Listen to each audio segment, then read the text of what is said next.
So, ayun na po, luto na po yung ating vegetable curry. Yes, let's eat na, mga kababayan ko. Hi everyone! So, for today's video, magluluto po ako ng eggplant curry. Yung tira ko nung isang araw, lalagyan ko siya ng wawa choy at mixed balls. Ito yung aking gata at ito yung aking ano ba to? Powder. Curry powder. So, let's get started. Ayan, prito po muna natin yung ating mga mixed balls. Ayan. Yes.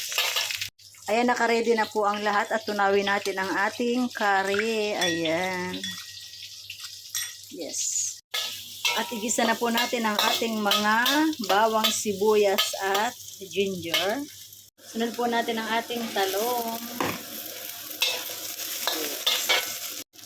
At ilagay na po natin ang ating coconut cream. Ayan.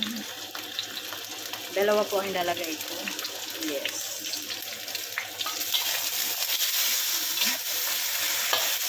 Mix it well.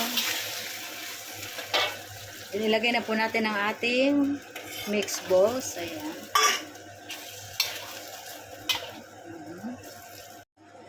Ayan, nilagay na po natin ang ating curry. Estimate ko lang yan, guys. Ayan, estimated. Yes.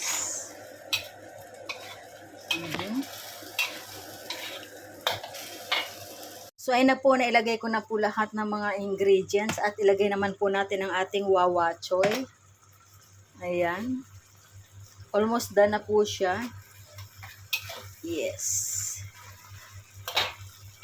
Yes, luto na po yung aking vegetables curry. Ayan, let's eat na mga kababayan ko. Ayan yung aking rice. Yes. Kain po.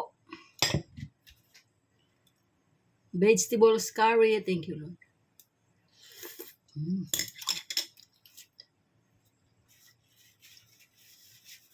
Sarap.